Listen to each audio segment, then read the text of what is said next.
Hello, my name is Mercury, and welcome to this brand new episode of Media Buffet. Today, I'm alone and I'll be discussing Pacific Rim, the first movie in the Pacific Rim franchise, and the only movie in the Pacific Rim franchise. Yes, it's the only one.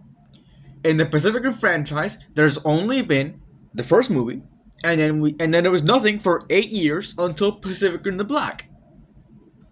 Hey, I'm just saying the truth. But I'm also fucking lying. Because I'm the one who's subjected themselves to this, I will be watching Pacific Rim Uprising. And I have something terrible to tell you all. Is that I watched Pacific Rim Uprising in theaters when it came out. I dragged my family to go watch Pacific Rim Uprising, and I've not been ashamed more in my life because that was like 2018, and to be completely honest, that was the year after I dragged my family to go watch fucking Transformers: The Last Night. So yeah, I did not have a good track record of bringing my family to watch movies. Obviously, we all like to go watch movies in theaters. My family, not I don't know about you guys.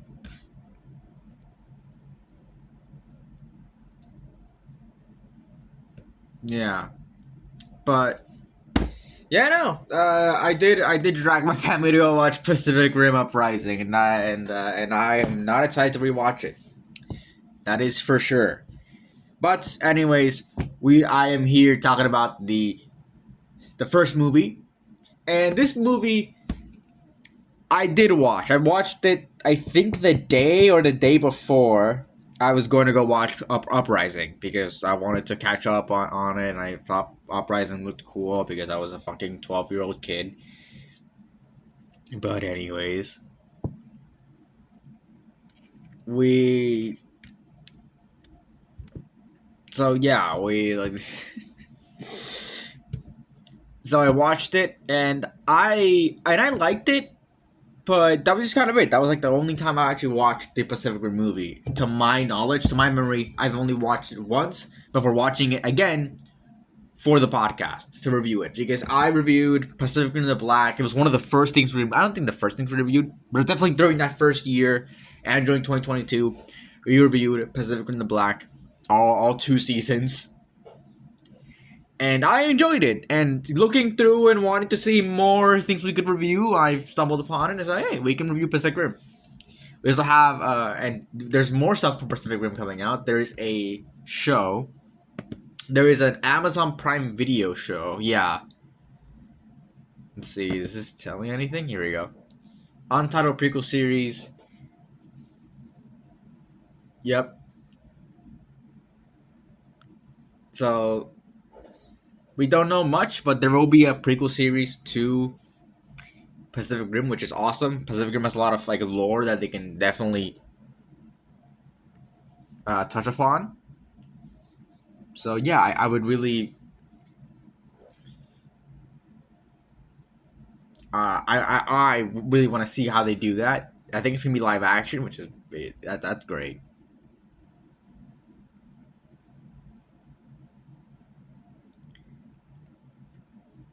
But yeah, no.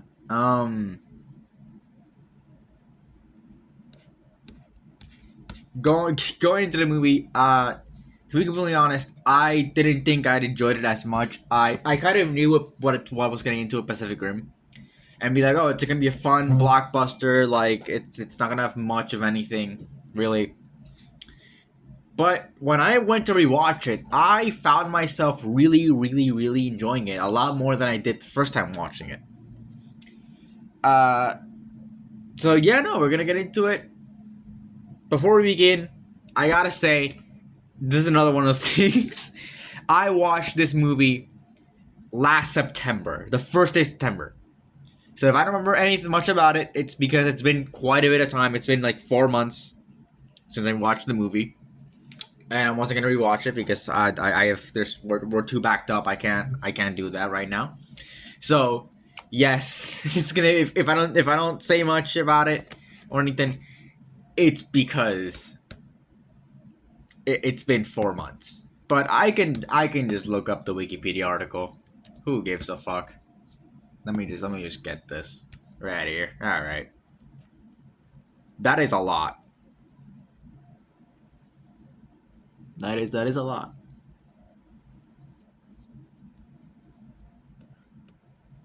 There's a lot of stuff for characters, but anyways,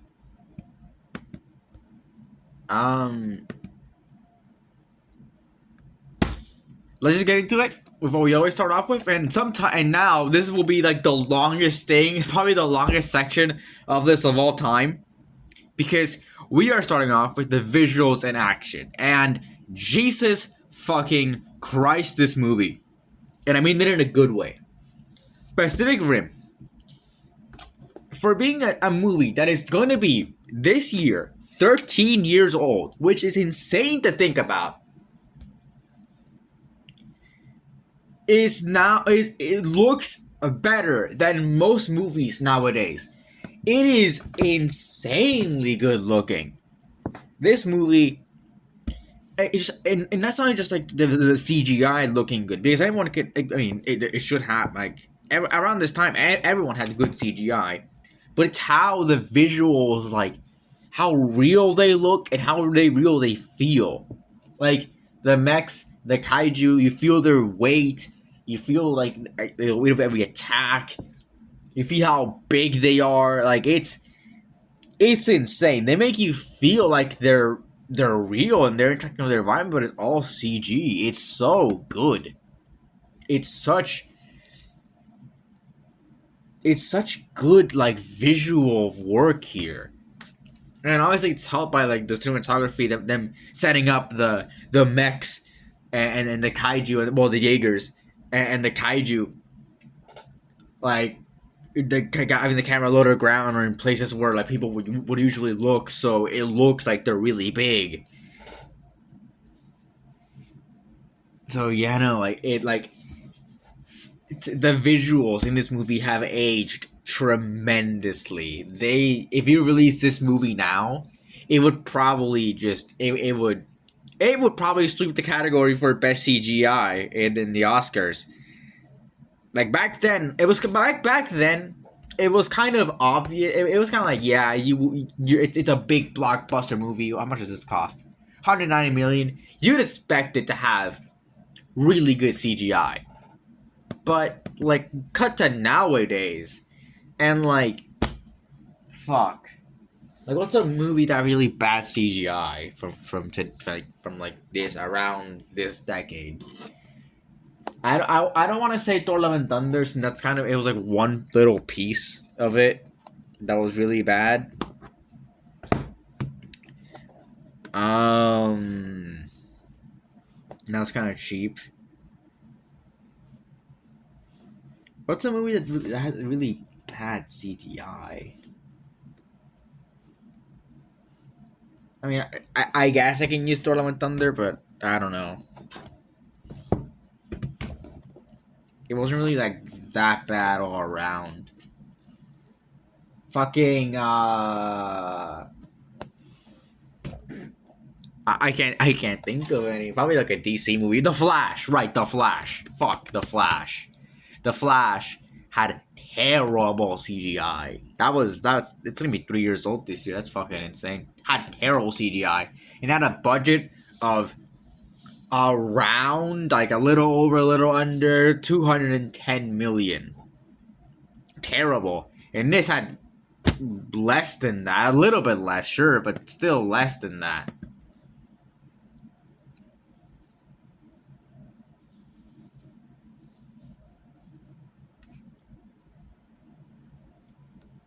And it looks way better, and it released 10 years before before Flash came out. It's insane.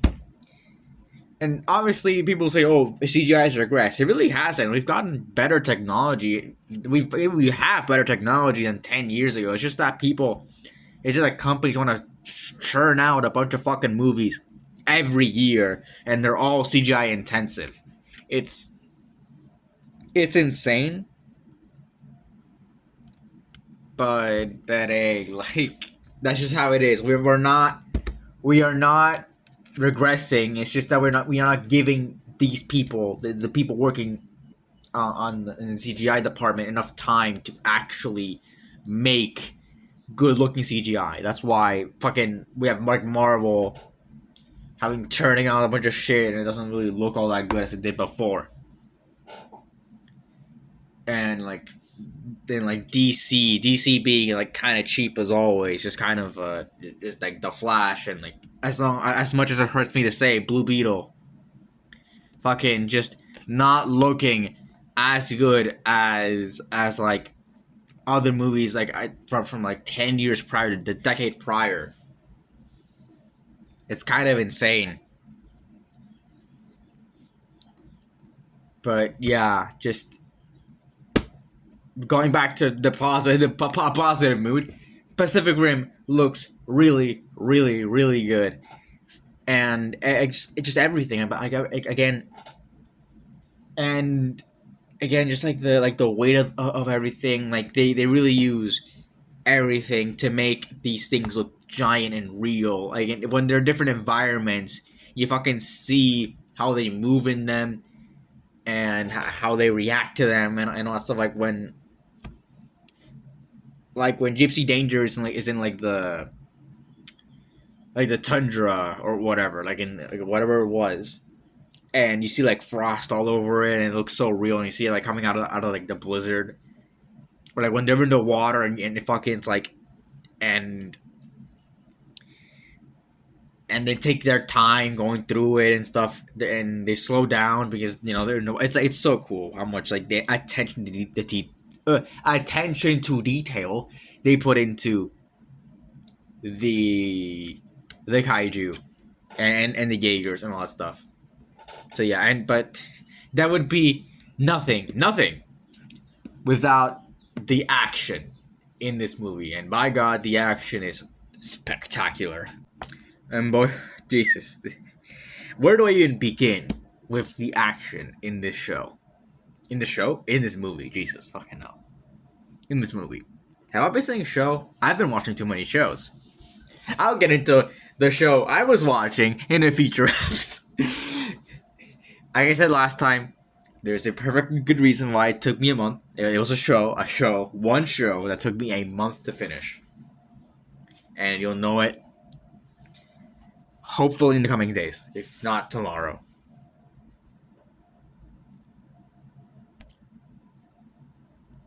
But yeah, I don't know about that. Hopefully, I don't know maybe even tomorrow, but hey, it could happen. It could not. I don't fucking know. But anyways, yeah, where do I even begin with the action, man? I guess just from the beginning. I mean, okay, the first fight of Knifehead isn't even like it's just kind of like not that much, but we get to like towards like the middle of the movie, and we actually get to fight like I think it's like Leatherback and Otachi, yeah.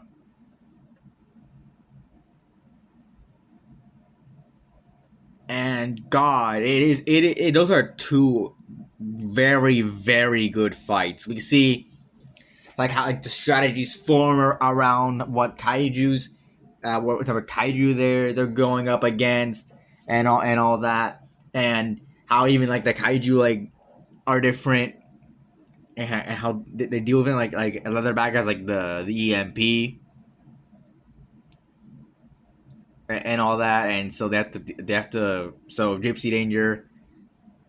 First of all, the two kaiju rip apart every other fucking Jaeger there is. So Gypsy Danger is the only one that can actually take them down. And it's both they both doing super well. Again, like I said, there's a lot of weight there, and you really do feel it. Fucking that fight scene is so good. with like Gypsy Danger obviously using like the environment around it, and the pilots using the environment around it to take down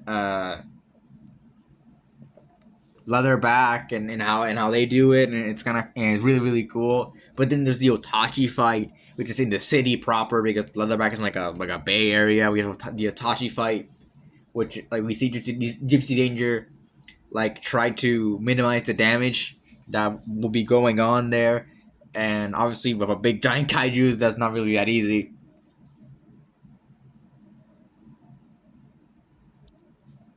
And then there's the fight where it has like, the acid, and so they have to take out the acid, and then it starts fucking flying and shit. It's just like God, and the fucking sword, it's so cool. And then the final fight underwater with the fuck with like the big kaiju, like the big like crocodile kaiju coming at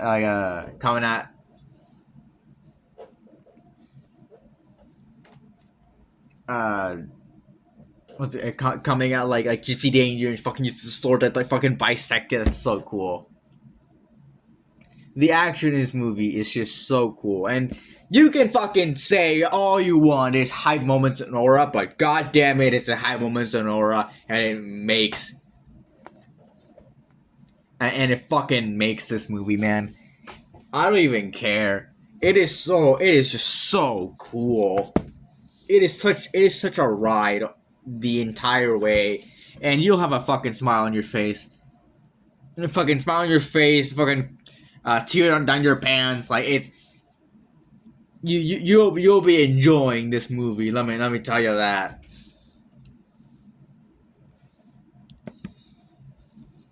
And it is like the action is just such a ride the entire way. It is so good. It is such a good fucking movie. Not even just sit back. There's stuff here to really like about the movie aside from just the action.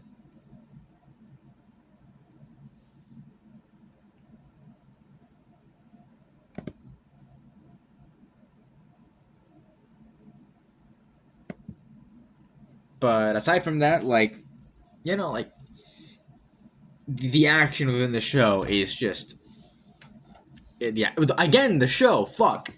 I review too many shows. To put it into perspective, what I fucking mean. There are 56 show reviews and 50 movie reviews. So yes, I review a lot of shows, a lot more shows than movies. This is obviously gonna go in the fucking movies section, the doy, but yeah, not a lot of music, not a lot of fuck sports, man, not a lot of games. I don't review a lot of games. Fuck does that? Anime, fucking barely. Food, that's just never a thing. That's just never a thing, brother. I don't know what to tell you, man. Fuck literature, fuck technology. We've never done a fucking technology episode. I barely do anything in these categories, man. I want to do more like literature based. I just have to sit down and read a fucking book.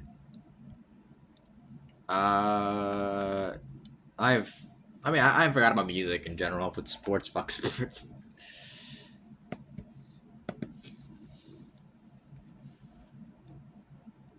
Anyways, also, yeah, I think I mentioned it before, but we're not doing any more sports episodes.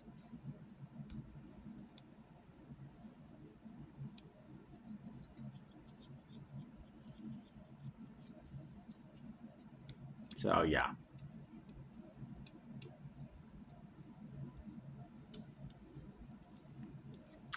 Anyways, back to the fucking movie, right? The action, again, it's really good. It's really just like the most high moments in horror thing ever, and I get it. But there is a lot more to like about this movie than just fucking just like mindless action, you know. And that is less so this, to be completely honest. Less so just what I'm gonna talk about now. This is, I think, one of the weaker part of the movies, but still, I think it's still handled pretty well. And that is the characters. The characters in this movie are definitely not the highlight, and I don't think people, and I think that people, but they're not the best written characters of all time. You're not gonna fucking go like, oh my god, they're so fucking good. No, no, no, no. These aren't. This isn't like that. This is a kaiju movie, brother. You came here to watch shit go down. The characters are the cherry on top. If they're well written, then they're well written. It's a win for everybody. You get a fucking good plot and some good action. This movie has that. It really, really does. This movie, people say that the characters are kind of like not like the best, like they're not like superb or like they're not that important. Bullshit. They are as they are as needed it for this movie. And specifically, talking most about Raleigh, or yeah, I think it's Raleigh. I fucking Australian names are so weird. They always spell shit so differently. Not that I don't fucking know what I'm talking about here, and and uh, and they fucking know to speak English. I stutter every fucking episode, but they are Raleigh. I don't. That's not even fucking Australian. That's just British. Raleigh. I can never put up an accent. Yeah. But Raleigh. I think it's Raleigh. Because it's not Raleigh. Raleigh. Such a weird fucking name. Anyways, Raleigh. Raleigh is mostly just kind of touted to be not not the most memorable protagonist, and I do agree. Raleigh isn't really that memorable. He's definitely one of the weaker characters here, but I think he still handled pretty well, all things considered. Like, Raleigh lost his brother. He's gonna cut. He comes back, and then he finds like Mako. No, not finds Mako, but like he comes back, and they have to convince him to come back, and he's not doing stuff anymore.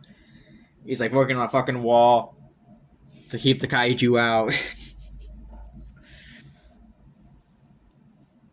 And then they're paying for it. No. But like Raleigh is like he's washed up after he lost his brother, and now he has to now they ask him to come back, and he does, and they have to find a pilot for him, and it turns out to be Mako. And I don't think he really. And honestly, most of the movie is around Mako. I feel mostly around her and how she becomes a Jaeger pilot, and Raleigh is mostly there to guide her, and that's fine. He doesn't really develop all that much, but I feel like even then, his connection with Mako is very well written, and it gives Mako more depth as a character, and it gives him more depth as a character because we see him actually like trying to be a Jaeger pilot again, and actually like trying to help out Mako during piloting a Jaeger and all that stuff. Like I think Raleigh as a character just by himself is exactly what it needed to be. He didn't need to be this character who was all like, oh my god, like he didn't be like a fucking Oscar winning character or anything. I think Raleigh is just what he needed to be, but it's not that much. And I think he works fine as a protagonist and as sort of like as us going almost like going back. He's going back into this. He's trying to train new people, I guess, and training Mako. Speaking of Mako, let's talk about Mako. Let's just again. Mako is the most interesting character in this movie. I finally got it right. She was taken in by Pentecost at a very young age after losing her family in a kaiju attack. She wants to become a pilot. Pentecost tells her no because he's super overprotective about her. But she proves herself. Raleigh gives her a chance, and she's being questioned the entire movie about like her validity as an actual pilot, but she proves herself in the very end. Fucking hell. And she proves her as a pilot and ends up saving the day, stopping the portal and all that stuff. Hey, she's the best character here. She has a lot of depth, and with a lot of characters here, especially with Pentecost and all that. And I feel like this character as well, like every character here, I feel like gives us a view into into like part of the world of Pacific Rim, where Raleigh is this former pilot who lost somebody during that, which is something that we've seen a lot in like the prologue of the movie, where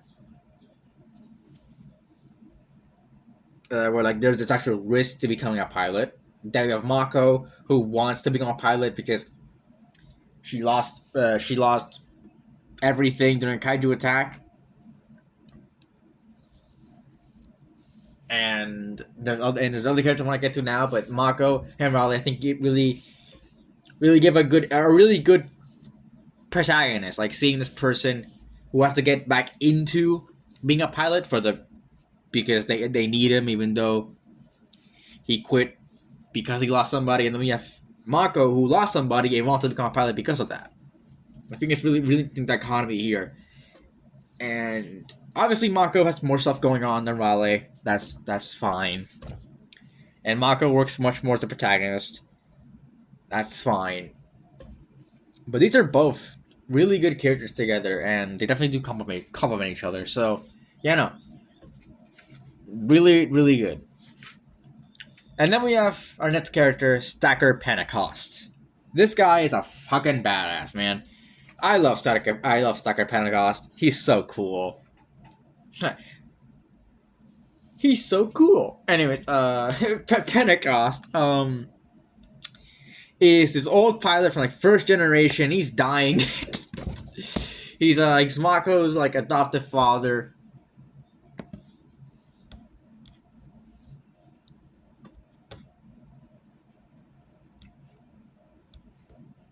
And like he's so cool. He knows he's gonna die, so he tries to like give him. He does help at the very end. He's told to never pilot again. He does anyway. He gives this really a fucking this speech that really fucking pumps you up. God damn it, that speech is so cool.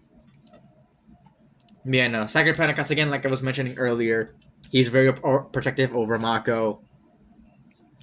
But he does give her a chance, and he is proven wrong, and he accepts it, and he knows what he has to do. He knows he doesn't have much time because in the movie it's explained that since he was a first generation pilot, he suffered through radiation poisoning because of the cores. I think it's something like that. Like the first few Jaegers weren't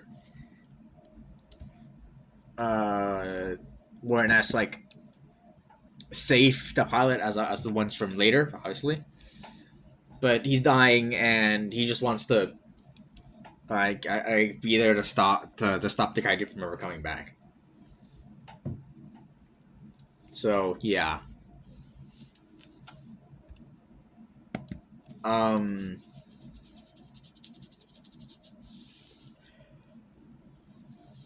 He's just a really cool character, man.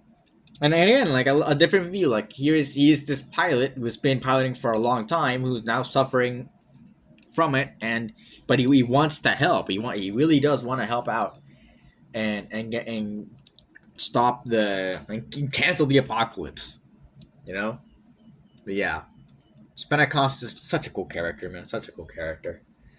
Next up is Newt, fucking Mr. Luigi himself, or Mr. Mario, Luigi Mario. Newt is crazy as shit. And I guess I'll throw in Gottlieb here too. These two are like a pairs. I don't know why I put them separately. Maybe I had more to say about them, because the thing is, Gottlieb doesn't really do anything other than be like the fucking control guy and stop Newt from doing crazy shit.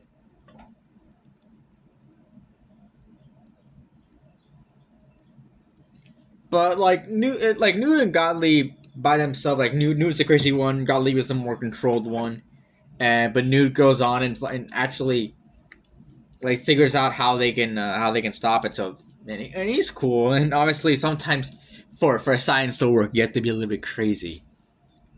And Gottlieb is like, oh my god, you fucking idiot, but it does work out. And I never knew. Actually, I should have probably clocked this from like the wardrobe that Pentecost had, or like Idris Elba had during this movie. But I didn't know that the "you keep talking" meme with Idris Elba was from Pacific Rim. I was so caught off guard when that happened.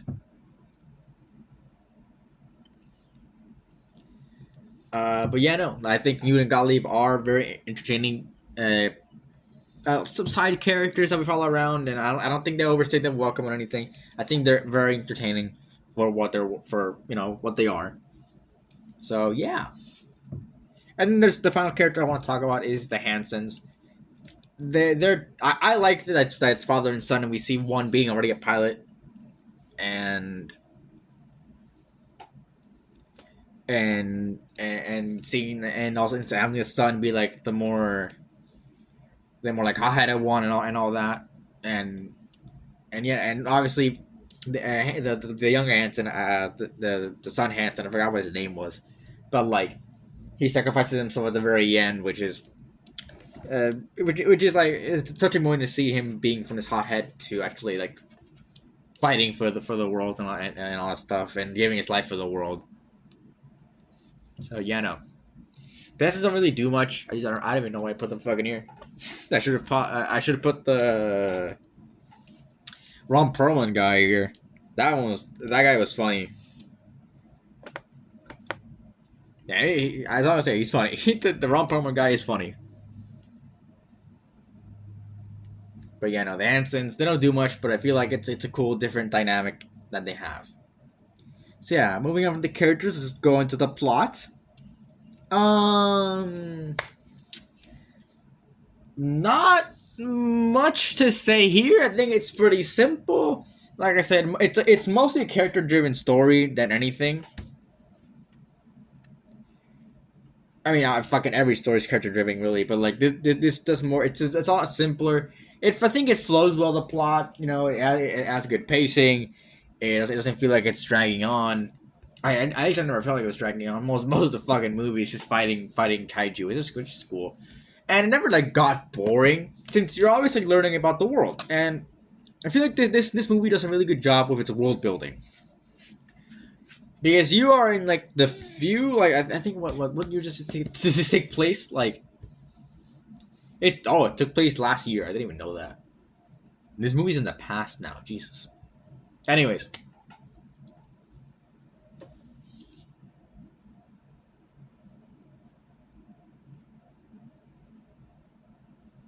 um, yeah, no, even like you're just in this world that was 12 years after the massive invasion um happens, and you're catching up to that, and I think it does really good world building where we have all like the market, the black market of kaiju parts and all that. Then we have the scientists, the pilots, like the scientists trying to figure out what makes kaiju tick. The pilots and how they react, and how they react to all of that, and to all the kaiju and what they think and the motivations for taking down kaiju. Like I feel it's really cool.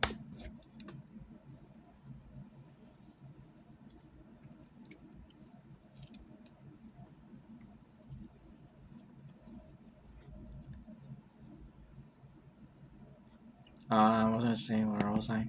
But yeah, and obviously we're gonna learn more about the world eventually without the prequel series.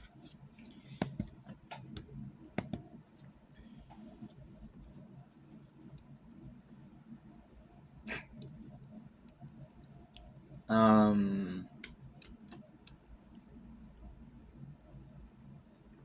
let's say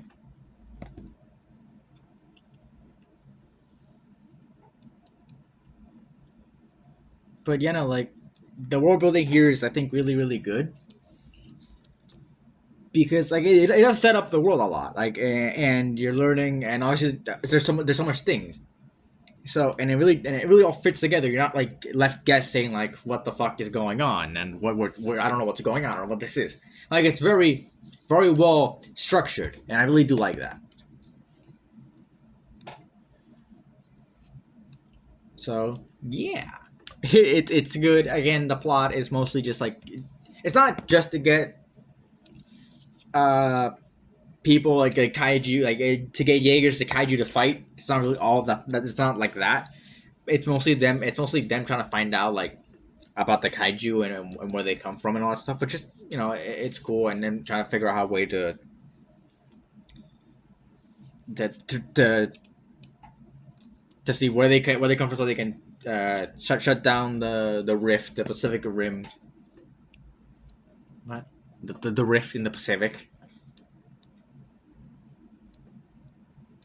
So yeah, no, I really enjoyed the like the plot isn't all of that really. It's mostly just kind of, but I think it's structured well. The world building here doesn't really leave you confused.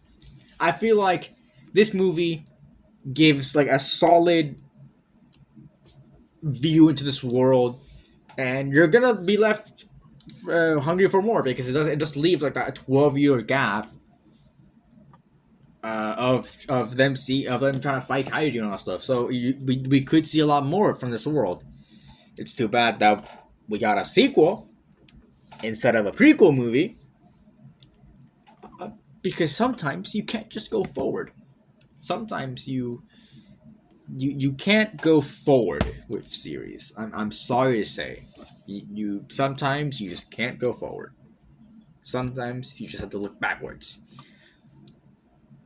But anyways, Pacific Rim. I think that's all I gotta say about the plot. I mean, again, it's a fun. It is like 2 hours. It's 2 hours 12. Does it feel like that sometimes? But you'll be entertained all the way through. It is a really fun ride. For me, there's no complaints here. It is a really good movie. You are going to really enjoy it. And the characters I feel like are written really well for what they're meant to be. The action is superb. The CGI looks absolutely amazing for its time. And that is why I will be giving Pacific Rim an S tier. Yes, an S tier. Does it really deserve it? Probably not. Like I'm being completely fucking honest. Does it deserve the S tier? No, like not really.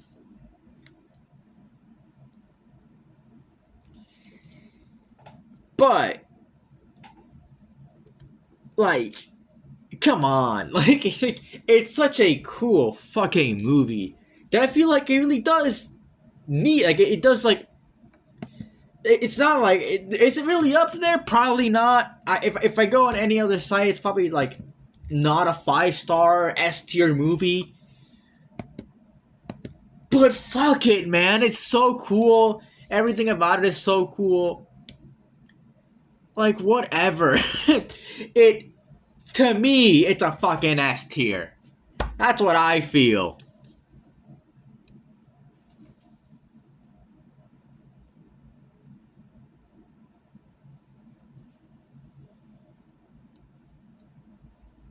So I don't care.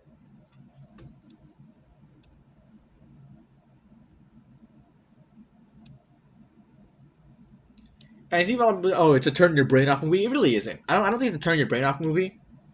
There are quite a bit of stuff that you can definitely like enjoy, and you're not gonna pick your brain out. You're not gonna pick the movie apart because of it. I feel like the movie is structured really well to just be fun action for the sake of fun action and having good characters to go along with that. Like that's really all it is. So yeah, it's an S tier. Fuck that. It's an S tier. I don't care. I do care. You can't tell me what to do, bitch. Pacific Rim is an S tier. We'll see how the sequel does because I have not watched the movie in almost 8 years, and that is insane. Maybe I won't even watch it until 2027. Who knows? But anyways, what did you all think of Pacific Rim? Leave in the comments below. Do you agree with me that it is an S tier movie? Let me know. If you want to give us your feedback, you can like or dislike the video on YouTube, whichever you prefer. You can rate us on Spotify. And if you want to follow us on other socials, they're all in the description. So, yeah, no. That's about it. See ya.